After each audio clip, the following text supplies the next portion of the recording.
मैं doctor Kaushlendra Vikram Singh, assistant professor and head department of sociology, government PG college Pihani Hardoi. आज के व्याख्यान में आप सभी का स्वागत करता हूं। विद्यार्थियों, आप स्क्रीन पर देख पा रहे हैं, लिखा हुआ है नेट जेआरएफ दिसंबर 2023। बहुत सारे विद्यार्थियों की मांग ये थी कि एनटीए के लिए कुछ वीडियोस लेक्चर अपलोड किए जाए। इसी क्रम में दिसंबर 2023 की एनटीए नेट परीक्षा को ध्यान में रखते हुए कोशिश की जा रही है कि यूजीसी के सिलेबस के अकॉर्डिंग गुणवत्ता युक्त व्याख्यान के वीडियोज यूट्यूब के माध्यम से विद्यार्थियों तक पहुंचाए जा सके। एनटीए नेट के जो प्रश्न पत्र लगातार इधर 2-3 सालों में और अभी जो जून में हुए हैं, जो विद्यार्थी इसमें पार्टिसिपेट किए हैं, उन्होंने देखा हुआ कि एनटीए नेट के एग्जाम में पैटर्न में थोड़ा सा बदलाव किया गया है। सिलेबस वही है, प्रश्नों में अब ग्रेविटी ज़्यादा है, मतलब सतही प्रश्न नहीं पूछे जा रहे हैं, रिपीटेड प्रश्न नहीं पूछे जा रहे हैं, जबकि चीज़ें वही हैं। लेकिन अगर आपकी उदाहरणात्मक समझ किसी विषय या किसी टॉपिक पर अच्छी है, तब तो आप आसानी से उत्तर कर पा रहे हैं। लेकिन अगर आपने किसी कोचिंग से जुड़ करके उसके नोट्स से केवल आपने चीज़ों को रटा है या वन लाइनर फैक्ट तैयार किए हैं या एक आए हुए क्वेश्चन रट के जो है एग्जाम में दे रहे हैं, तो थोड़ी सी समस्या हो सकती है परीक्षा को पास करने में। बहरहाल, ऐसे लेक्चर के जो मैं व्याख्यान का शुरुआत कर रहा हूँ, मैं दावा नहीं कर सकता हूँ कि ये आपके लिए कहाँ तक सहायक होंगे, लेकिन मेरी कोशिश ये है कि आपकी सोशियोलॉजी के जो थिंकर्स हैं या सोशियोलॉजी के जो टॉपिक आप लोग पढ़ते हैं, उसमें आपकी समझ को मैं थोड़ा सा बेहतर बना सकूं और चीज़ों को आसानी से आपको समझा सकूं। तो आइए शुरू करते हैं और बिना किसी विलंब के और चीज़ों को आगे बढ़ाते हुए पहला टॉपिक जो हम लोग लेते हैं वो आपके एनटीए नेट के सिलेबस से है, इमाइल दुर्खीम। दुर्खीम का नाम सभी ने सुना है। आज के वीडियो लेक्चर में हम चर्चा करेंगे दुर्खीम का जो सिद्धांत है, division of labour in society, समाज में श्रम विभाजन, उसके बारे में हम लोग बात करेंगे। आप देख पा रहे हैं स्क्रीन पर, यहाँ पर इमाइल दुर्खीम के बारे में लिखा गया है कि उनकी तिथि पड़ी हुई है और कब वो उनकी डेथ हुई, कहाँ पैदा हुए, ठीक है। सोशियोलॉजी में उनके कंट्रीब्यूशन के बारे में थोड़ी सी बातें लिखी गई हैं, ठीक है। तो फ्रांसीसी समाजशास्त्री हैं, 15 अप्रैल 1858 में पैदा हुए, जन्म हुआ था इनका, इमाइल दुर्खीम का। आगे बढ़ते हैं। मैकेनिकल एंड ऑर्गेनिक्स सॉलिडारिटी, यानी यांत्रिक और स्वाभाविक सुदृढ़ता। हिंदी मीडियम के जो विद्यार्थी हैं वो निराश, अंग्रेजी में कंटेंट को देखते हुए निराश नहीं होंगे, क्योंकि ये क्वालिटेटिव पूरा कंटेंट है सारे इसमें जो भी है। इसको मैं सरल हिंदी में आपको समझाऊंगा, आप बस केवल हमें सुनते रहिए और अगर आपके पास आपकी कलम है तो आप नोट भी कर सकते हैं। दुर्खीम ने यहाँ पर जो जो सुदृढ़ता शब्द ध्यान दीजिएगा, सॉलिडारिटी, या उसको और सरल रूप में हम कह सकते हैं कि ऐसी चीजें जो समाज को एकीकृत करती हैं, सूत्र में बांधती हैं, संगठित करती हैं, मजबूत करती हैं। कोई भी समाज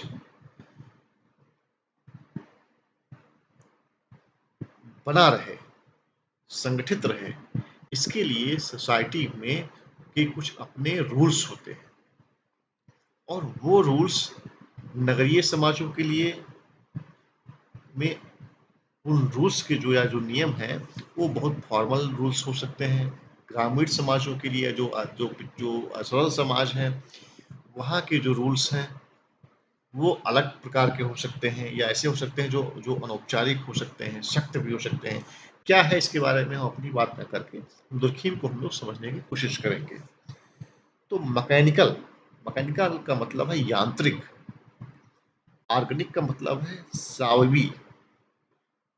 मैकेनिकल का यहाँ पर मतलब यह है, यांत्रिक का मतलब यह है, जैसे आप सभी ने एक किसी भी फैक्ट्री में आप देखिए, किसी भी मशीन में देखिए, मशीन के जो उत्पाद होते हैं, जैसे आपने अगर देखा होगा कि मशीन में अगर चीज़ें सेट कर दी जाए तो जिस चीज़ का उत्पादन होता है, अगर जूते की फैक्ट्री है उसमें हम जूता 7 नंबर का बना रहे हैं तो सारे शूज जितने हैं वो 7 नंबर के निकलेंगे, अगर हम 7 हमने फिट कर दिया तो।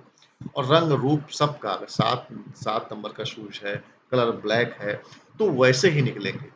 इसीलिए यहाँ पर जो यांत्रिक शब्द का प्रयोग किया गया है, इसको अप्लाई करते हैं सरल समाजों पे। जैसे आप गांव में जाइए, किसी भी गांव में जाएंगे, गांव में खेती किसानी होगी, गांव के लोग जो है एक खास प्रकार की दृष्टि रखेंगे, प्रकृति के निकट होंगे, और चाहे उत्तर प्रदेश का गांव हो चाहे बिहार का गांव हो। तो कहने का मतलब है ग्रामीण समाजों के लिए वो यांत्रिक एकता की बात करते हैं, यानी ग्रामीण समाजों में मैकेनिकल जो है सॉलिडारिटी पाई जाती है। ठीक है, यहाँ मैकेनिकल यानी मशीन, यानी कि एक ही टाइप के लोग हैं वहां पर, सरल लोग हैं। जबकि जो ऑर्गेनिक सॉलिडारिटी है ये नगरीय समाजों की विशेषता है। क्यों? सावयवी समाज है। सावयव का मतलब होता है शरीर। स्पेंसर को हम सभी ने पढ़ा है। इस प्रकार मानव के शरीर के विभिन्न अंग भिन्न भिन्न कार्य करते हैं। जैसे हाथ से हम खाना खाते हैं, हाथ का दूसरा काम है, पैर का दूसरा काम है, चेहरे का दूसरा, सिर का दूसरा काम, मस्तिष्क का दूसरा काम है, हार्ट का दूसरा काम है, लेकिन सब काम अलग अलग करते हुए भी समाज के लिए काम करते हैं।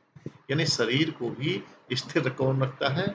शरीर के सारे जो है अंग आपस में मिल करके एक दूसरे के लिए काम करते हैं और वो हमारे शरीर चलता है। ठीक ऐसे ही नगरीय समाजों में समाज चलता है।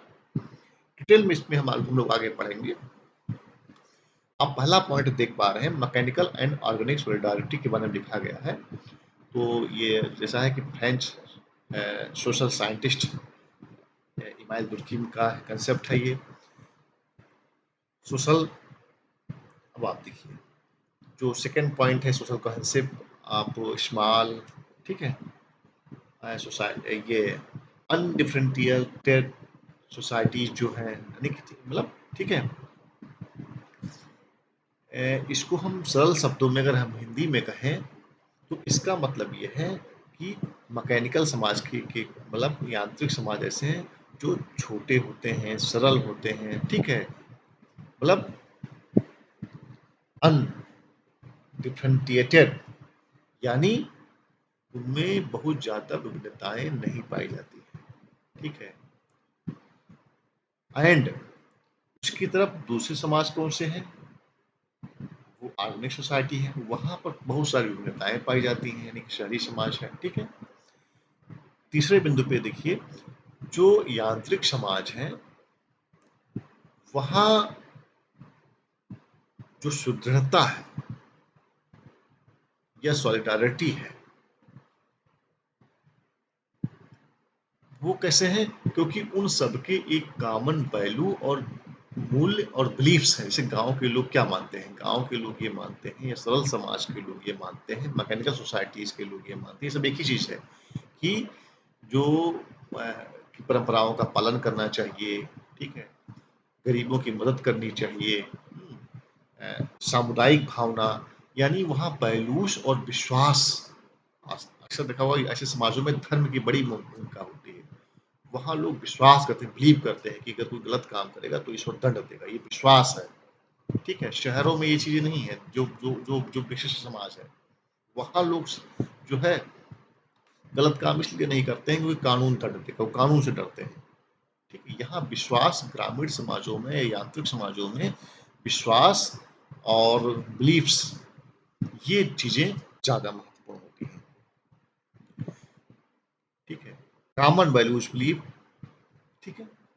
और एक शब्द और दिया है कलेक्टिव कंसाइसनेस, यानी कि सामूहिक चेतना यहाँ महत्वपूर्ण होती है ग्रामीण समाजों में या यांत्रिक समाजों में। ठीक है।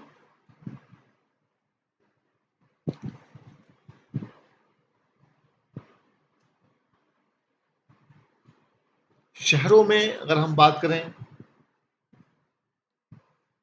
यानी कि ऑर्गेनिक सॉलिडारिटी जहाँ पाई जाती है, या नगरों की बात करें, या कह सकते हैं कि जो है ऐसे समाजों की बात करें जो सरल नहीं है, जटिल नहीं है, जो वहाँ अब जो है आधुनिक समाज बन चुके हैं। ठीक है, जैसे आज का समाज है जहाँ कानून का शासन है। ठीक है, तो वहाँ समाज को मजबूती कौन प्रदान करता है, सॉलिडारिटी कौन प्रदान करता है। ठीक है, वहाँ इंटीग्रेशन समाज में कौन करता है। वहाँ क्या है, एक व्यक्ति की आवश्यकताओं की पूर्ति दूसरा व्यक्ति करता है। ऐसे सब दूसरे एक दूसरे पर डिपेंडेंट है। जैसे शहर में है दूधिया दूध का काम करता है। ठीक है, अब आप जितनी भी शॉप्स पे जाएंगे, हर कोई ऑटो चला रहा है, कोई किसी चीज़ की दुकान खोल के बैठा हुआ है, तो सब एक दूसरे को से मदद करते हैं। यानी कि इसको शहर में, शहर का जीवन ऐसा है जहाँ व्यक्ति आत्मनिर्भर नहीं है, दूसरे पर डिपेंडेंट है। गांव में ऐसा नहीं है। सरल समाज होते हैं वहाँ इंटरडिपेंडेंसी नहीं होती है, वहाँ वो आत्मनिर्भर होते हैं। ठीक है, तो जो सावी समाज हैं, या जो जो ठीक है, ये लिखा हुआ ना, इंटरडिपेंडेंट बट डिफरेंट। ठीक है, ये विविधताएं पाई जाती हैं शहरों में, और वो एक दूसरे पे डिपेंडेंट होते हैं। और society relies less on imposing uniform rules on everyone and more on regulating the regulation between different group and person obtained through the greater use of contract and law। देखिए, जो सावी समाज है वहाँ शासन कैसा होता है, कानून के द्वारा।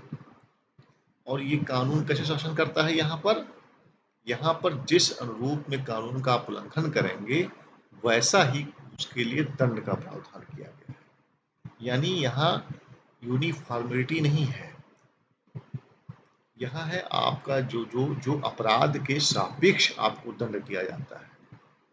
यहाँ पर सामाजिक नियंत्रण रखने का तरीका कानून है। और कानून जो है कैसे दंडित करता है आपको, जिस सापेक्ष आपने अपराध किए हैं उसी सापेक्ष आपको दंड दिया जाता है। जबकि जो जो यांत्रिक समाज होते हैं वहाँ पर जो है क्या कहते हैं कि वैल्यूज है, ठीक है, बिलीफ्स हैं, ये ज़्यादा महत्वपूर्ण है। दंड वहाँ पर भी होता है, वहाँ भी कठोर दंड दिए जाते हैं, लेकिन वहाँ पर अपराध, कोई भी अपराध जो होता है वो माना जाता है कि किसी व्यक्ति के खिलाफ नहीं है बल्कि पूरे समुदाय और समाज के लिए है। यानी वहाँ यूनिफॉर्मिटी ज़्यादा पाई जाती है। और जो साववी समाज है, नगरीय समाज है, यहाँ अपराध माना गया है किसी व्यक्ति के खिलाफ आपने किसी अपराध किया है, इसलिए उसके क्षतिपूर्ति के लिए आपको जो है क्या कहते हैं कि दंड दिया जाता है। आगे हम लोग इसको और डिटेल में पढ़ते हैं। इनकी किताब the division of labour in society है दुर्खिम की, और ये 1893 में आई थी किताब। थोड़ा सा डेटा भी हम लोग को याद करके रखना है, जो किताब को पूछ सकता है ना कब ये पब्लिश हुई। It was his first major published work and the one in which he introduced the concept of anomy, or the breakdown of the influence of social norms on individual within a society। तो division of labour in society, इसमें जो है इसी किताब में यांत्रिकता और सामूहिकता की उन्होंने बात की थी। ठीक है, how the division of labour benefits society. ठीक है, डिवीजन ऑफ लेबर क्या है और कैसे सोसाइटी को वो करता है, इसके मतलब फायदे पहुंचा, इसके बारे में बात करेंगे। अभी फिर हम लोग आएंगे। हम लोग अभी सोशल सॉलिडारिटी पे बात कर रहे थे। पहले इस पर बात कर लेते हैं। दुर्खीम दो प्रकार की सामाजिक सुदृढ़ता की बात करते हैं, सोलिडारिटी, यानी दो प्रकार के समाज हैं, एक सरल समाज है और जटिल समाज है। सरल को कहते हैं मैकेनिकल यांत्रिक समाज, और जो जटिल समाज है उसको सामूहिक समाज कहते हैं। ठीक है, और दोनों समाजों में जो सामूहिक समाज है वहाँ को समाज को मजबूती को प्रदान करता है ऑर्गेनिक सॉलिडारिटी, और जो ग्रामीण समाज है वहाँ मैकेनिकल सॉलिडारिटी। ठीक है, अब मैकेनिकल सॉलिडारिटी या यांत्रिक जो जो जो शुद्धता है, एकता है, क्या है? Connect the individual to society without any intermediatory. ठीक है, जो ग्रामीण समाज होते हैं वेल ऑर्गेनाइज्ड होते हैं। ठीक है, आज जो उसके सभी जो मेंबर होते हैं आपस में एक दूसरे को चीज़ें शेयर करते हैं, एक दूसरे पे आस्था होती है, विश्वास होती है, उन सब के अंदर एक सामूहिक चेतना पाई जाती है। ठीक है, जैसे सामूहिक चेतना क्या है? ये माना जाता है कि जैसे जो ग्रामीण समाज है, सरल समाज है, मानते हैं कि जैसे गांव में अगर कोई व्यक्ति चोरी करता है या कोई जो है किसी का बुरा करता है, तो उसके लिए क्या होता है, जो ग्राम देवता होते हैं, कुल देवता होते हैं, वो उसको दंडित करते हैं। अब कुल देवता दंडित करते हैं या नहीं करते वो बात की बात है, लेकिन चूंकि सभी लोगों की समान आस्था और विश्वास है, तो इससे क्या होता है, अपराध को रोकने में मदद मिलती है। यानी कि उस ऐसे समाजों में सॉलिडारिटी कौन कर ला रहा है? कलेक्टिव कंसाइसनेस। ठीक है, सामूहिक चेतना। यहाँ पर कानून की जरूरत नहीं है, हालांकि इसको वर्तमान सिनेरियो मत देखिएगा, आज भी गांव के लिए कानून बनते हैं। ये सरल समाजों की बात करते हैं, पहले के समाजों की बात करते हैं, और उसके उसके लिए हम उदाहरण के और आज के गांव के समाज का देखते हैं। According to Durkheim, the more primitive societies, primitive यानी आदिम समाज, the more it is characterized by mechanical solidarity and sameness। sameness मतलब समरूपता। ठीक है, एक जो सदस्य होते हैं कृषक समाजों के, ठीक है, ग्रामीण समाजों के, ठीक है, वो एक दूसरे से चीजों को शेयर करते हैं, वो मोरल्स नैतिक होते हैं। ठीक है,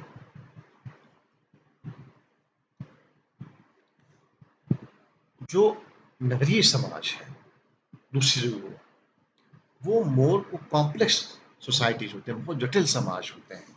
ठीक है, या जो सावी समाज होते हैं वो जटिल समाज है।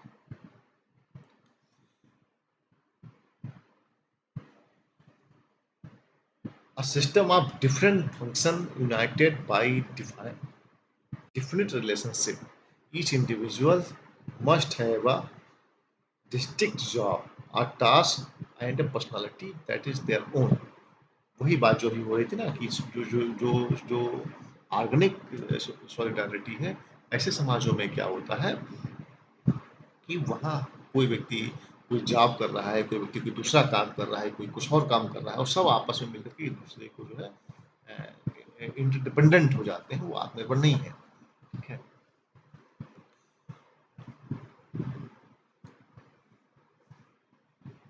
ठीक है, बाकी इसमें कुछ ज़्यादा है नहीं। ठीक है, आगे हम लोग बढ़ते हैं। The role of law in preserving social solidarity. कानून का जो है की क्या भूमिका होती है समाज को मजबूत करने में या सोशल सॉलिडारिटी मेंटेन करने में। ठीक है, ठीक है, इसको आप लोग पढ़ सकते हैं, स्क्रीन पर दिया हुआ है, कुछ ऐसा नहीं इसमें नहीं है। आगे बढ़ते हैं। दो प्रकार के कानून पाए जाते हैं। देखिए, जो यांत्रिक समाज है वहाँ के लिए रिप्रेसिव लॉ, और जो नगरीय समाज है वहाँ रेस्टिट्यूटिव लॉ। ठीक है, इसको बोलते हैं क्षति पूरक कानून नगरीय समाजों के लिए। और ग्रामीण यांत्रिक समाजों के दमनकारी जो जो जो मैकेनिकल सोसाइटी है उसके लिए दमनकारी कानून पाया जाता है। दमनकारी कानून क्या है और ये क्षतिपूरक कानून क्या है? ये दमनकारी, ये क्षतिपूरक कानून। ठीक है, तो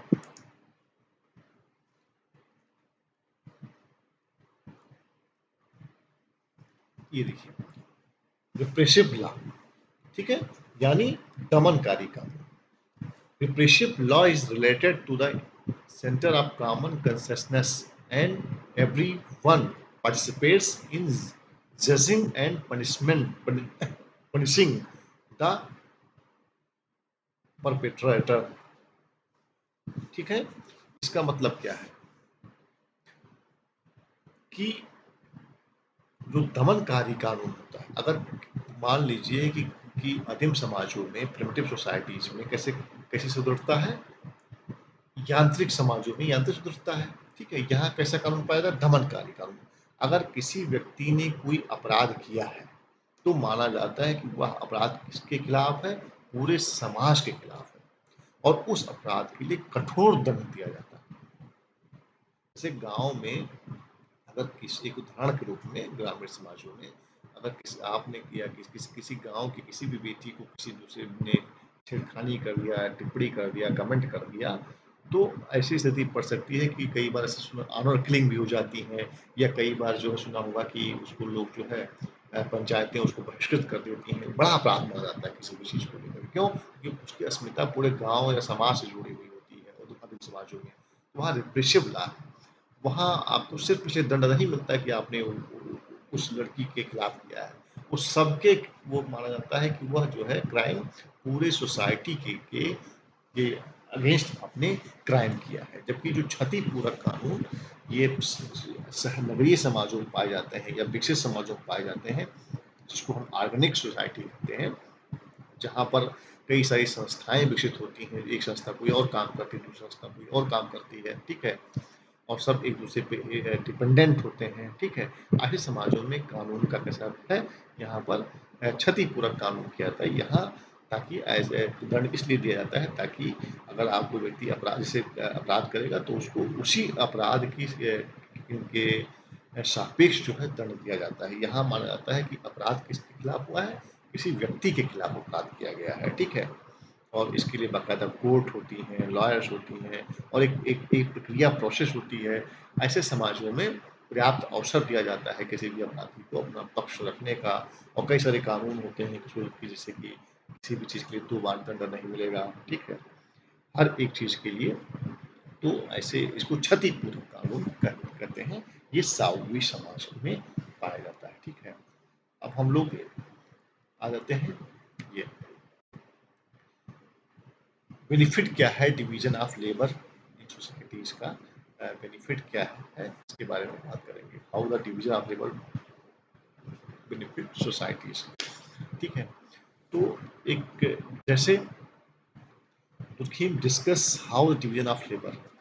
ठीक है, इससे क्या होता है, जैसे मान लीजिए कि अगर जो सरल समाज होते थे, वहाँ पर जैसे एक किसान का परिवार है, तो किसान पशुपालन भी करता है, वो मछली का भी वो काम कर लेता है, सब्जी भी उगा लेता है। ठीक है, तो जो जो या जो पहले जो शिकार करने वाले थे, जो जातियाँ थीं या जो जो क्लासेस थे या जो समाज था, शिकारी समाज था, वो उसी से अपना जीविकोपार्जन करता था। ठीक है, धीरे धीरे सोसाइटी विकसित होती चली गई, तो यहाँ पर क्या हुआ है कि लोग स्पेसिफिक काम करना शुरू कर दिए, और अपनी ज़रूरत की चीज़ें केवल उसी से पूरा नहीं कर रहे थे, बल्कि वो बाकी दूसरों लोगों से सहयोग लेना शुरू कर दिए।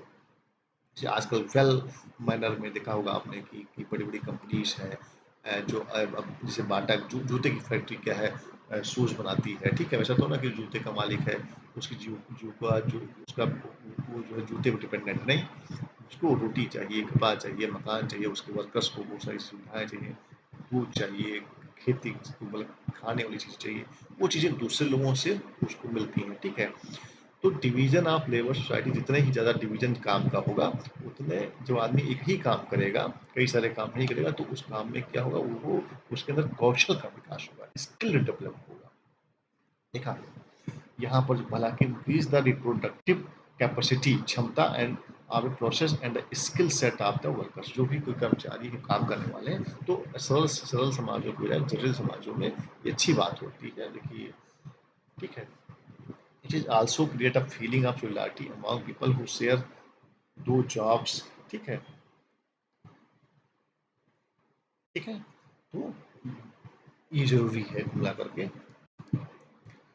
एक चीज़ें और कंसेप्ट ये है, इसको हम बता करके उसके बाद हम चीज़ों को सरल रूप में सारा भी बता देंगे 2 मिनट। डेंसिटी क्या है? डायनामिक ऑफ डेंसिटी मतलब घनत्व। कोई भी सरल समाज जो है, जब जटिल समाज कैसे बनता है, जब घनत्व बढ़ जाता है। इसके लिए 3 प्रकार के उन्होंने बताए हैं। थ्रू इंक्रीज इन द ये कंसंट्रेशन ऑफ पीपल, ठीक है, ठीक है, स्पैटियल कंसंट्रेशन ऑफ पीपल का जब किसी कहीं की आबादी बढ़ जाती है एक किसी जगह पे, तो वो सरल से जटिल की तरफ, ठीक है।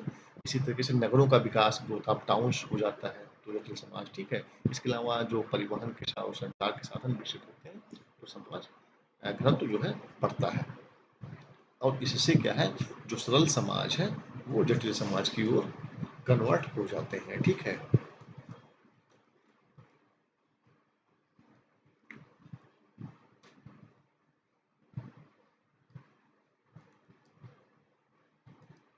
ये दुर्खीम के सिद्धांत की कुछ आलोचनाएं भी हैं, ठीक है। आप स्क्रीन पर देख पा रहे हैं, और इसको मैं पीडीएफ में आप लिंक अभी नीचे दे दूंगा डिस्क्रिप्शन में, तो आप इसको पढ़ सकते हैं। ऐसा कुछ है नहीं उसको।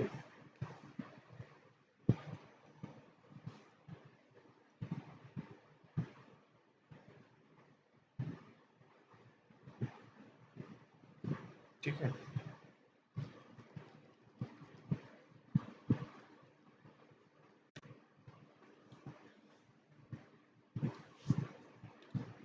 अब हम लोग जो है एक बार फिर से जो आज पढ़ा गया है उस पर हम विचार कर लें और सरल रूप में समझ लें।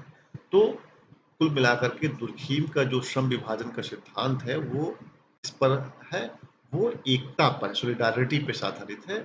और जो यांत्रिक समाज सरल समाज होते हैं, और एक तरफ समाज कौन सा होता है, जटिल समाज। सरल समाज जटिल समाज में कब बनता है, जब टाउन्स बढ़ जाए, घनत्व बढ़ जाए। घनत्व कैसे बढ़ेगा, टाउन्स बढ़ जाए या लोग लोग बढ़ जाए किसी जगह पे, संचार के साधन विकसित हो जाए, तो सरल समाज जटिल समाज में बदल जाता है। जो सरल समाज होंगे वहाँ बिलीव्स मूल्य ज़्यादा महत्वपूर्ण होते हैं, विश्वास महत्वपूर्ण होते हैं, आस्थाएं महत्वपूर्ण होती हैं, अनौपचारिक तरीका होता है दंड देने का। वहाँ वहाँ सामूहिक चेतना पाई जाती है, ठीक है। दमनकारी कानून पाया जाता है। और जो ये जो साहूवी समाज है वहाँ क्षतिपूरक कानून पाया जाता है, ठीक है। यहाँ पर जो है कि ये विभिन्नताओं युक्त समाज है, ठीक है, समरूप समाज नहीं है। निर्भरता की एकता है, क्योंकि कोई काम कोई दूसरा नगरों में क्या है, एक व्यक्ति कुछ और काम कर रहा है, दूसरा व्यक्ति कोई और काम कर रहा है, जो जो काम कर रहा है वो उस काम में क्या है, स्किल्ड है। और ग्रामीण समाज में क्या है कि सब लोग सरल तरीके से काम करें। एक ही व्यक्ति कई सारे काम कर रहा है, पशुपालन भी कर रहा है, मछली भी पाल रहा है, खेती भी कर रहा है, ठीक है। अपनी जरूरत की चीजें खुद ही जो है पूरा कर ले रहा है, आत्मनिर्भर है। हालांकि आज के समाज में बिल्कुल ये अंतर कर पाना कि गांव के समाज, यात्रिक समाज में, शहर के समाज, नगरीय समाज है, थोड़ा सा कठिनाई हो सकती है, क्योंकि आजकल जो टेक्नोलॉजी है या जो क्या कहते हैं कि जो जटिल समाज की जो जो जो विशेषताएं हैं ग्रामीण समाज में भी आ गई हैं। लेकिन फिर भी जो है ये जो दुर्खीम की जो थ्योरी है अपने उस जब इन्होंने दी थी उसके कंटेक्स्ट में बड़ी महत्वपूर्ण है। और आज भी जो है हम देखते हैं कि सरल समाज विश्व का हर कहीं जो है धीरे धीरे श्रम विभाजन के बाद जो है उस वजह से जटिल के रूप में बदलता चला जा रहा है, ठीक है। उम्मीद करता हूँ कि व्याख्यान आपको समझ में आया होगा, और अगर इसमें कोई समस्या होती है, कोई कठिनाई होती है, तो कमेंट बॉक्स में बेझिझक आप प्रश्न पूछ सकते हैं, या और कोई सुझाव देना चाहें तो दे सकते हैं। अगला इस व्याख्यान दुर्खीम के ही टॉपिक से नेक्स्ट वीडियो लेक्चर में अपलोड किया जाएगा। सुनने के लिए बहुत बहुत आप सभी को धन्यवाद।